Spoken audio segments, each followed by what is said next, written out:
What are the 5 creative ways to differentiate your business from the rest? They should take care of the name. The name of the business matters the most. You should be credible. The third thing which comes into picture, you have a great product, but you don't have great relationship with your customer. The way you treat your employees and how you build a team. You treat your employees with respect, with care. They care for your customers. If you showcase your brand next to these credible brands, obviously the trust level goes up, decision making happens faster. Small businesses and ambitious entrepreneurs are the heart of every industry. There are around 582 million entrepreneurs in the world. To have a successful business, you need to be the first to provide your product or service, or else you'll have to be the fastest to provide the product and service. But what if you aren't the first or the fastest? That's when you'll have to get innovative. Hello and welcome to Indian Money's YouTube channel. I'm Kirti Gosai, and in today's video, we'll be in conversation with the Freedom app's CEO Sudheer sir, and he'll tell us what are the 5 creative ways to differentiate your business from the rest. Welcome, sir. Thank you. So the first question that we have here is, what is the most important thing in a business to make it creative? Now see, a business is not just about the product or service you offer. Right. Many people think, okay, my product is the best, so I will succeed. Right. Many businesses who had great product, they failed in the marketplace because they didn't present it in the creative way. So sometimes what happens, people get very lucky. So many things clicks, but I think some of these things which works for most of the entrepreneurs are, first one, they should take care of the name. The name of the business matters the most. Right. Many times what happens, they get emotional while naming the business. Right. They name based on their father's name, mother's name, place name, son or daughter name. How ambitious is your name? Right. And does it really convey something? Does it make people curious? Right. What is it all about? Right. Right? So I think in our case, for example, Right. we named it as Freedom Map and we added an extra F to it. So now obviously we say Freedom Map and then they're like, what is this extra F? And there is always that story around it. And I think in the earlier avatar as well, as IndianMoney.com as well, we named it as Indian Money, which is a very generic name. Right. The moment you say Indian Money, they understand it's about money. Right. So I think you should be creative while naming. But you would have seen, recently I read about this story about Drunken Monkey. Right? So they named the company so innovative. Right. And they're like, what is this Drunken Monkey? Right. Right? Friend of mine who started a co-working space, he named it as Clay Works. It's a co-working space. Right. Right? You would have seen some crazy names across the globe. But I think a lot of these small business owners, they don't really give the right name. Yeah. And the name is, even if they have a good name, they don't have a good name board. Right.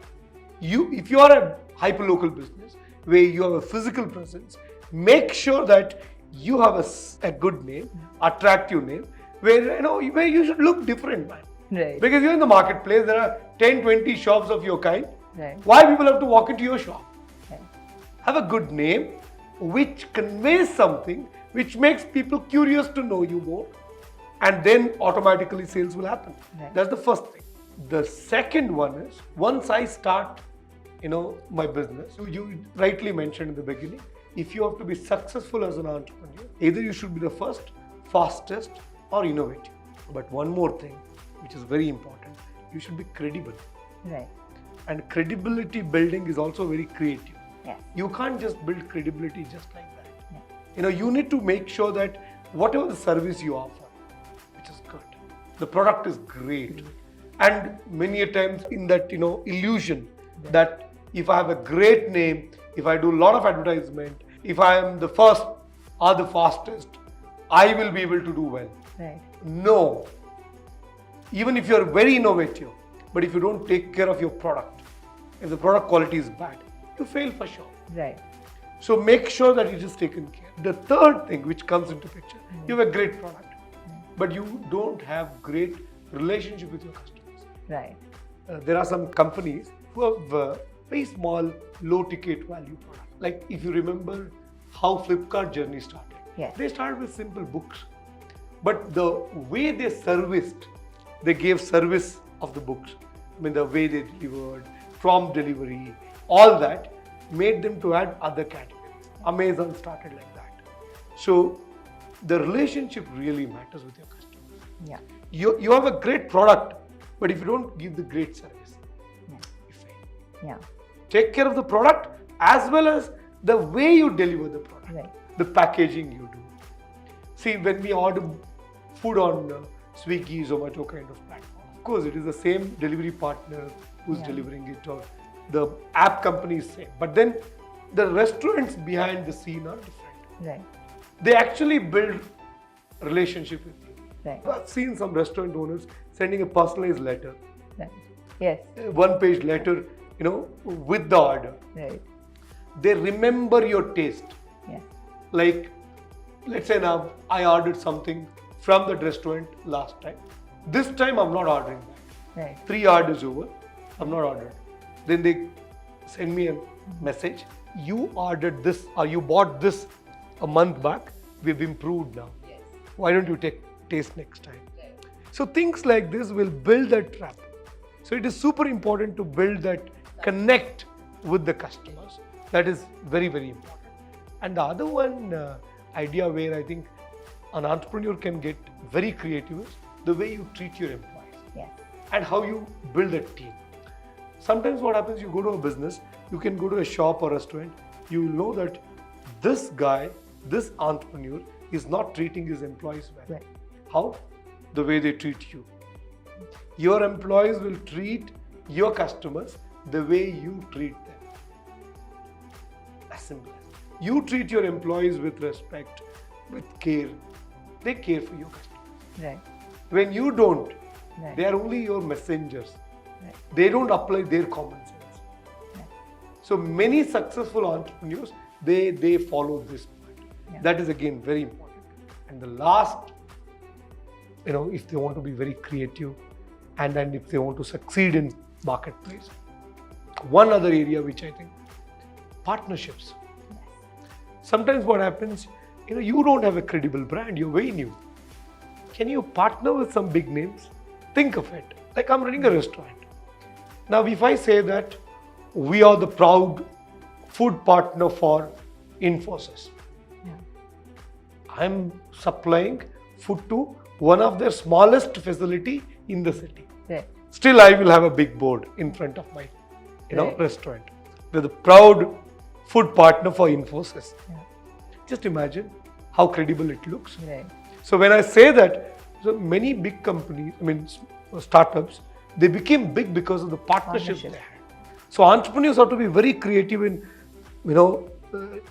building these partnerships. Right.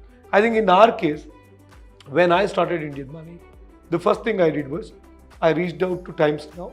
I said I want to host a show on your platform. Right. This was about 6 years back, 2016. Right. I started hosting a small daily 5-minute show called The Money Doctor Show Okay. on Times Now. Every morning it used to come. Right. And by doing that, I learned the lessons. Then I went to CNN, used this experience and got a better deal. Yeah. And I hosted a show on CNN. I used to host for about 2.5 years. Okay. Then I used the same experience and the deal. I got a much better deal with Republic. Okay. I was doing it on. So these partnerships with credible brands. See, ultimately, when you go out and introduce yourself as a company or a product in the market, obviously they'll ask you your credibility. Right. Who are you? How do I trust you? And these are all unspoken objections. Yeah. Your customers will not tell you, how do I trust you?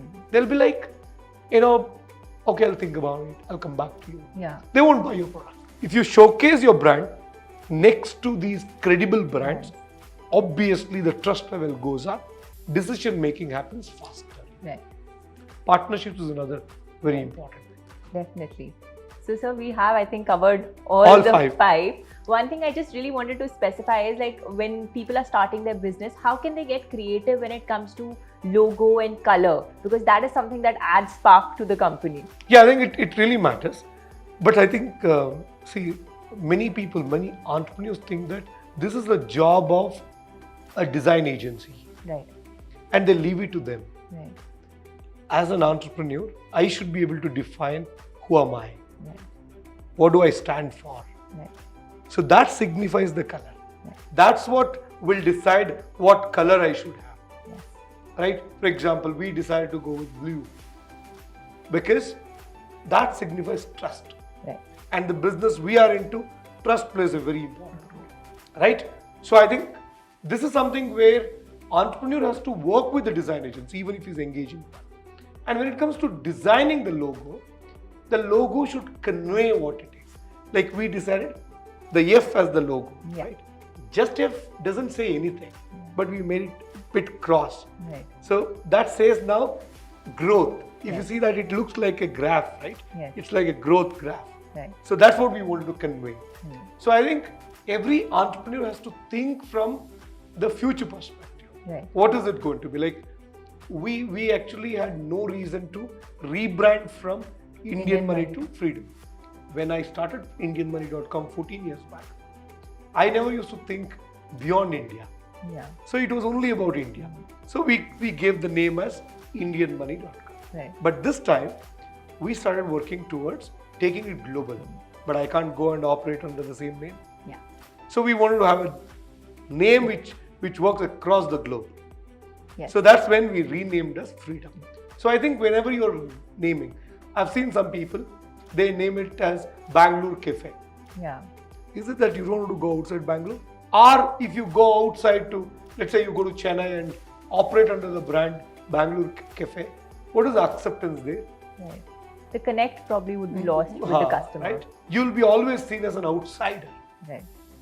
Right? Except in case, let's say now, we've got something called Davangere Bende Dosa, Butter Dosa, which is like known across. Sure.